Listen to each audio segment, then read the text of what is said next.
Vos 2 centres de rénovation Home Hardware de Newport et dans sa Beau-Fils et votre caisse Desjardins du littoral gaspésien vous présentent Reflet d'ici.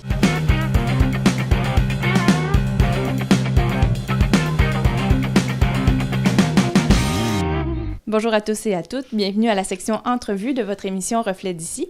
Aujourd'hui, je me trouve au Centre Émilie-Gamelin en compagnie de Joanne Bécu. Bonjour. Bonjour. Alors tout d'abord, pour nos téléspectateurs, quel est votre rôle ici au Centre Émilie-Gamelin? Je suis directrice du Centre Émilie-Gamelin. J'ai été coordonnatrice pendant plusieurs années. Je refusais de prendre la pleine responsabilité parce qu'au niveau des problèmes de santé mentale, c'est des boîtes à surprises. Ça fait que je trouvais que la responsabilité était trop grande. Ça fait qu'en restant coordonnatrice, j'avais comme le conseil d'administration qui me supportait vraiment, là, qui était vraiment en arrière de moi, puis pour les responsabilités à tout point de vue. Puis un beau jour, plus on a commencé à grandir, puis les responsabilités ont augmenté, plus les membres du conseil d'administration se sont mis à me dire « Maintenant, tu vas être directrice ». Puis même si je voulais pas, ils m'ont dit « C'est là, c'est rendu là ». Eux autres aussi trouvaient la responsabilité trop grande, probablement. Puis j'imagine que vous aviez accumulé l'expérience nécessaire aussi pour... Oui, je pense. Donc, ici, au Centre Émilie-Gamelin, simplement pour donner une idée aux gens qui ne connaissent pas l'établissement, qu'est-ce qu'on offre comme service? OK. On a 4 grands volets de service. On a un volet d'accueil, d'évaluation et d'orientation ou de référence parce que, tu sais, en santé mentale, tout le monde peut pelleter dans notre cours, hein? Ça fait qu'on a établi des balises bien claires. Puis, c'est pour ça qu'il y a des gens, des fois, qui nous arrivent, mais c'est pas ici qu'ils doivent être. Alors, on les réoriente où ils doivent être réellement. Ensuite, on a le volet 2, qui est un centre de jour où on fait beaucoup d'activités d'apprentissage et de réadaptation. On a aussi un volet d'hébergement de courte durée. Les gens peuvent rester de 24 heures à 3 mois maximum, mais il y a tellement de demandes qu'on a de la misère à les garder plus de 2-3 semaines. Et puis, on a un volet d'appartements communautaires autonomes avec suivi. C'est long comme appellation, mais en réalité, c'est des appartements supervisés. Quand on a construit les appartements en 2001, on n'a pas eu le droit d'appeler ça des appartements supervisés parce que l'appellation appartenait aux hôpitaux. Okay. Alors, Jean-Pierre Albert, à l'époque, qui était mon président, et moi, ça nous a pris comme 2 ans pour trouver un synonyme. Puis le ministère de la Santé et la Société d'habitation du Québec nous avaient dit ce serait une première construction neuve au Québec en santé mentale si vous trouvez l'appellation qu'il nous faut. Fait qu'on a trouvé appartement communautaire autonome avec suivi et ça a passé. C'est comme ça que les logements ont été construits. Donc, ce sont des services qui sont quand même diversifiés, mais vraiment essentiels dans le milieu. Il y a de la demande pour des services comme les vôtres. Ah oui, vous savez, encore il n'y a pas longtemps, la Direction de la santé publique de Gaspé disait dans un reportage par le biais d'un journaliste qu'on battait des records au niveau du suicide au Québec pour la quote-part de population qu'on a. Ça fait que... Et on a occupé, je le redirai jamais assez, on a occupé pendant plus de 45 ans la moitié des 253 lits du sanatorium de Gaspé. Pour la MRC. Pour la MRC Rocher-Percé. Alors, les quelques lits que le Centre Émilie-Gamelin offre, les 8 lits en hébergement de courte durée et les 14 lits dans les appartements autonomes, c'est pas suffisant, hein? C'est moins que la moitié de ce qu'on a besoin. Exactement. Donc, pour pourvoir à tous ces besoins-là, vous avez des projets, hein? Ah oui, il y a des projets. Je pensais qu'on avait complété la gamme. Je me vantais il y a quelques années passées, je disais, on a la gamme complète de services en santé mentale. Ben non, on l'a pas, la gamme complète de services en santé mentale. On l'a pas pour 2 raisons. C'est que dans le projet que j'aimerais faire aboutir, que j'aimerais faire construire, en réalité, il y a 2 projets connexes. On a un centre de jour où on fait toutes sortes d'activités diversifiées et on n'a pas de salle. Ça fait que ça n'a pas de bon sens, on n'a pas de salle. Puis Dieu sait qu'on reçoit du monde. On a une petite salle de 8 personnes dans cette maison-là, de courte durée. Puis on a une petite salle d'à peu près 15 personnes, qui est une salle de séjour pour le bloc appartement. Fait que quand il y a plus que 8 personnes, on s'en va à la salle du bloc appartement, la salle de séjour, puis on se trouve à prendre la salle des locataires du bloc. Fait qu'ils sont pas contents, puis ils ont raison. C'est pas la place où on devrait être. Ça fait que je demande un projet au gouvernement du Québec, un projet d'agrandissement pour un centre de jour qui pourrait accueillir entre 35 et 40 personnes. pour toutes sortes d'activités spécifiques. Et cette salle de jour-là aurait multiples fonctions. Dans le sens que quand la Sûreté du Québec ou l'urgence 24/7 du CIS de la Gaspésie nous amène une urgence de soir ou de nuit et que notre centre d'hébergement de courte durée est déjà rempli à pleine capacité. Puis quand je vous dis rempli à pleine capacité, là, c'est qu'il y a un bureau présentement où on a mis un lit, puis il y a une salle, il y a un boudoir pour un gardien de soir et de nuit, qu'on a mis 2 lits. Donc, c'est vraiment plein. Ah, c'est vraiment plein. On a plus de lits. On ne le dit pas trop fort à cause des assurances, mais on occupe souvent on admet plus de personnes que notre capacité, souvent. Ça fait que ces gens-là qui nous arriveraient en urgence de soir ou de nuit, au lieu de venir, s'il y a de la place, au lieu de venir réveiller nos gens qui dorment, tous les hébergés qui dorment à 2 heures ou à 4 heures du matin, bien, ils seraient dans la salle d'activité, on prévoirait peut-être, j'appelle ça ma petite armée du salut. On a souvent ri de moi à cause de ça, mais c'est ce qu'on aurait besoin dans le secteur. Il arrive des urgences, on les met là. Peut-être qu'on demanderait à l'hôpital de travailler en collaboration avec nous autres pour mettre un gardien ou une gardienne de sécurité de soir ou de nuit. Et jusqu'à 8 heures, pour amener la personne désorganisée jusqu'à 8 heures le lendemain matin, elle ne dérangerait, comme la nuit, il n'y a pas d'activité, donc cette personne-là ne dérangerait personne du côté hébergement. Et puis, aussi, dans cette salle d'activité-là, on aimerait prévoir une bonne cuisine, une belle cuisine avec un grand comptoir où on leur ferait faire des apprentissages à la vie domestique. Pour l'autonomie. Là. Pour l'autonomie. Les apprendre à se faire à manger. Comme, par exemple, comme ils ont souvent, si ils n'ont pas eu la chance de se faire instruire jeunes à cause que la maladie était trop intense, bien, ils sont souvent sur la sécurité du revenu. Puis, pour ceux qui n'ont pas eu la chance de se faire instruire, parce que ça touche toutes les classes de la société, hein? On sait que la maladie mentale, c'est pas de la déficience. On peut être chirurgien, on peut être un grand avocat, on peut être n'importe quelle profession. Ça touche tout le monde. Ça touche tout le monde, c'est ça. Donc, dans le fond, vous aimeriez avoir une cuisine à oui, même... c'est ça. On aimerait avoir une cuisine pour faire des apprentissages, comme exemple. On fait cuire du poulet. Mais le lendemain, avec les restes de poulet, on veut les apprendre à faire des hot chicken, on veut les apprendre à faire des nouilles au poulet. C'est pas tout le monde qui sait ça. Hein? Parce qu'il y en a qui n'ont pas eu beaucoup d'éducation ou que si les parents étaient aussi malades qu'eux, ben ils n'ont pas eu la chance d'apprendre, soit un parent est hospitalisé ou un parent est en détention. Parce que vous savez, quand quelqu'un se désorganise, c'est pas toujours les médecins et les psychiatres qui les ramassent, c'est la sécurité publique. Puis le ministère de la Justice, hein, ou les services correctionnels. Ça fait qu'ils n'ont pas toujours eu la chance d'avoir eu une éducation de base. Ça fait en tout cas, on prend ça un petit peu à la relève, on s'occupe de ça, puis on leur montre tout ce qu'ils peuvent transformer avec les aliments.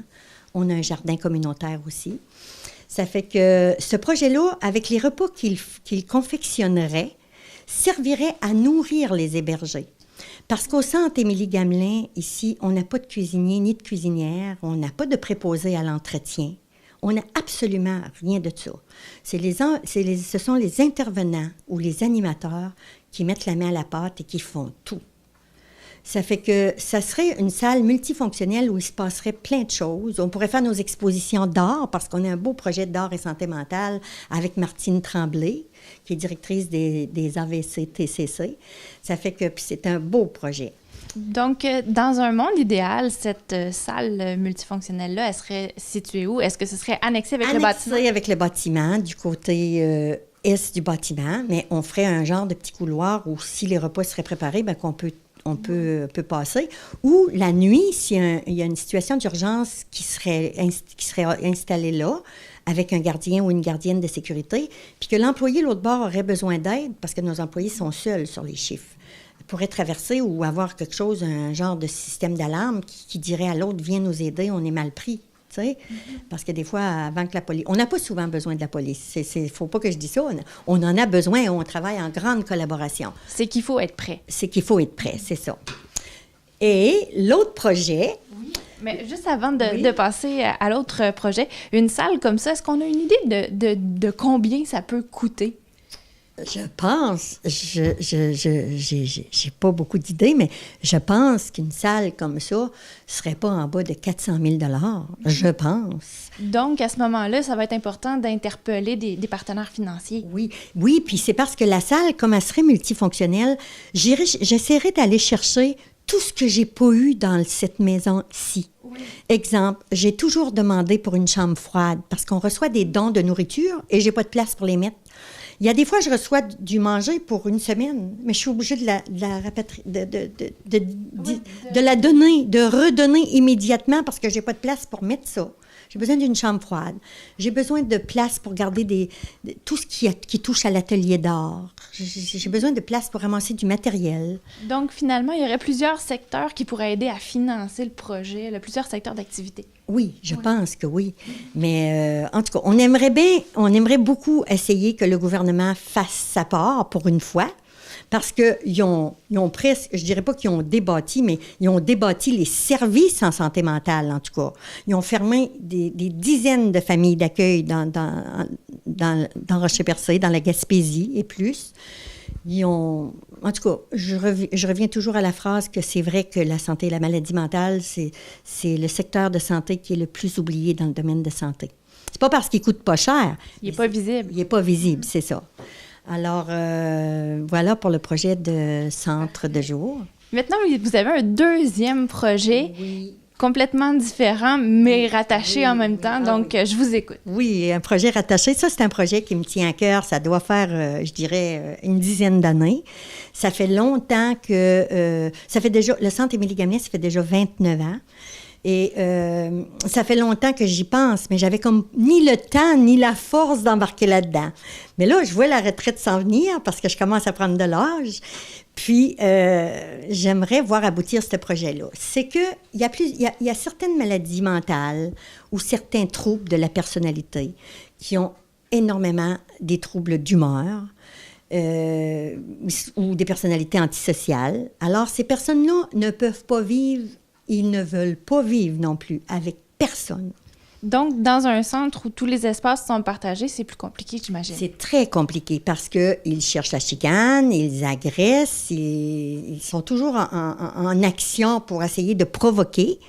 C'est ça, puis en attendant qu'ils aillent mieux, il n'y a pas grand-chose à faire. Non, il n'y a pas grand-chose à faire parce qu'avec les troubles de personnalité antisociale, ils sont comme ça, puis il n'y a pas grand remède à ça. En tout cas, parce que ça fait assez longtemps que je suis là pour voir des gens qui ont rentré ici dans la vingtaine et ils sont rendus presque à 50 ans et ils ont toujours le même trouble de la personnalité. Donc, vous avez une idée pour pouvoir accueillir ces gens-là? Oui, c'est que le projet que je verrais, comme ils ne peuvent pas vivre avec personne, puis qu'ils foutent le bordel un petit peu partout où ils passent, j'aimerais avoir un projet maisonnette. Moi, j'appelais ça un projet chalet, mais semblerait-il que je ne peux pas appeler ça un projet chalet parce que ça pourrait compétitionner avec... Ça serait moins bien... On ne va pas en vacances. On ne va pas en vacances, disons, c'est ça. Fait que ce serait plus un projet maisonnette. La maisonnette aurait la forme qu'on lui donnera, peu importe.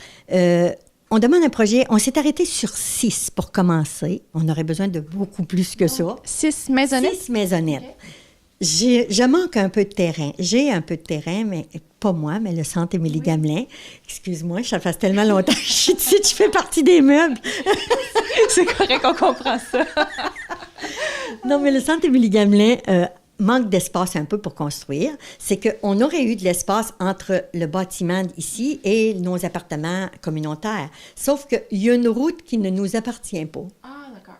Alors, on ne veut pas tomber là-dedans, là, ça serait trop long et ça serait coûteux. Alors, parce que c'est quelqu'un qui a des terrains en arrière. On est allé plus rencontrer la direction du CIS de la Gaspésie, Mme Chantal Duguay, puis elle s'est montrée très ouverte au projet. Donc, ça serait sur les terrains du centre hospitalier? Bien, ça commencerait sur notre terrain, mais notre terrain on a une grande escalier qui monte dans la montagne. Notre terrain va quelques pieds après l'escalier. Fait qu'on a quand même une partie, nous autres, qui serait sur notre terrain. Mais les maisonnettes seraient... On demande d'avoir une partie des terrains de l'hôpital et ça semble accepté. Je pense pas mal que c'est accepté. Donc, une première étape de franchie pour le projet. Il y a une bonne étape de franchie. On attend la lettre et tout est demandé. La directrice semblait la PDG semblait très ouverte. Alors, c'est sûr, parce qu'on fait faire de l'économie à l'État beaucoup, hein. Quand on connaît le coût d'une hospitalisation maintenant en soins spécialisés, il me semble qu'on me dit que c'est entre 1200 et 1500 $ par 24 heures. Ces maisonnettes-là vont se payer tout seuls dans le premier ou le deuxième mois. Ça fait qu'on en demande 6. Ça ne veut pas dire qu'on va en avoir 6, mais on commence par ça. Et puis, il y aurait tout un petit chemin de pied pour venir Oui, pour accéder aux autres services, hein, aux services de réadaptation qu'on a en place, aux services d'activité, aux projets d'art. Ils pourraient toutes... Puis j'aimerais ça que les petites maisonnettes seraient de toutes sortes de couleurs pour rendre le coin un peu joyeux. Comme l'hôpital, d'ailleurs. Comme l'hôpital, d'ailleurs. Hein, ça serait une belle suite. Ça fait que... C'est ça. J'ai tous les écrits ici du projet. C'est tout là-dedans. Donc, le projet est monté. Ah oui, il est concret. C'est quoi la prochaine étape? Bien, la prochaine étape, ça aurait été de le présenter au groupe ressources en logement collectif, mais j'ai la chance de connaître tout ce monde-là. Okay. Ça fait déjà comme 2 ans que je les en parlais. Okay. Puis, je siégeais à la table de l'habitation, du réseau social d'habitation. Bon, ça fait que j'ai eu la chance d'en parler. L'équipe de Gaspé et le directeur, M. Ambroise Henry de Maria ou Carleton, il a été emballé par le projet. Il y a plein de monde d'emballé par le projet, c'est sûr, parce que ces gens-là vivraient seuls, comme ils doivent vivre seuls. J'ai d'ailleurs rencontré 22 personnes avec des gros troubles d'humeur. Et dans les 22, dans ceux qu'on reçoit, j'ai rencontré les 22 les plus résistants. Et puis, ils m'ont toutes demandé la même chose. Ils m'ont toutes demandé, au niveau de la structure intérieure de la petite maisonnette, là, ils ont tous nommé les mêmes choses aux mêmes places. Donc, pour eux, la maisonnette idéale ressemblerait à quoi? La maisonnette idéale, elle ressemblerait, c'est comique, il y aurait un poêle, un frigidaire.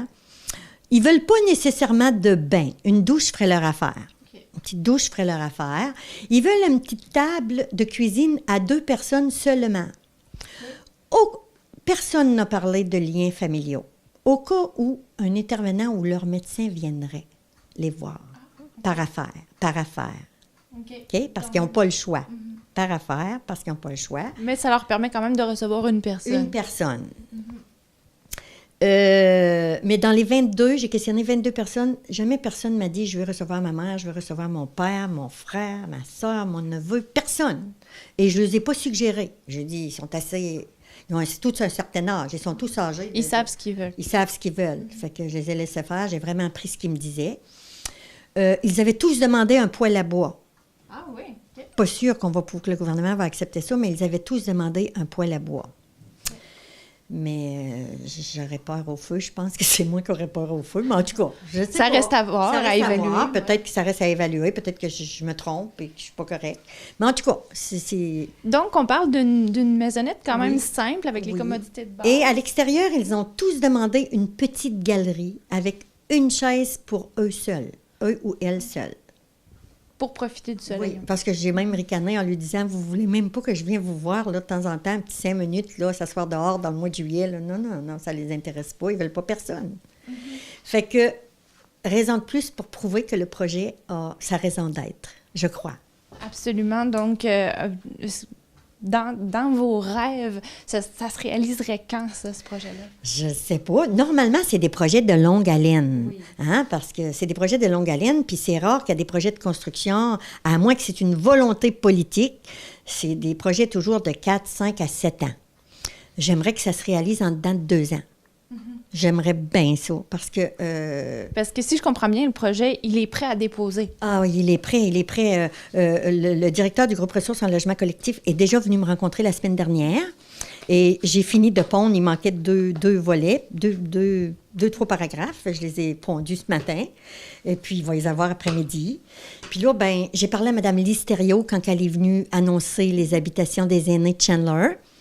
Et puis, Mme Thériault était aussi emballée par le projet. Et elle a dit, montez-le, envoyez-moi-le, et ça va tomber direct sur le bureau. Je vais l'envoyer au ministre de l'Habitation. Donc, il y a déjà des démarches politiques entamées. Il y a déjà des démarches politiques dans ta main. Puis quand c'est un projet que la volonté du groupe ressources en logement collectif a déjà dans son cœur, en tout cas, ou dans sa valise, disons que je pense, si c'est pour se bâtir, de toute façon, moi, je n'attendrai pas 7 ans. Je vais me Vous battre. allez faire bouger les choses Je vais avant essayer de faire bouger les choses avant, oui. Puis on a un contexte dans notre MRC, puis ils nous disent en plus que de ne plus penser MRC, de penser région. Fait que je pense que la région a besoin de ça. Je suis persuadée. Très bien. Donc, Joanne Bécu, merci beaucoup pour cette entrevue et je nous souhaite collectivement que le projet se réalise. Merci beaucoup, Ariane.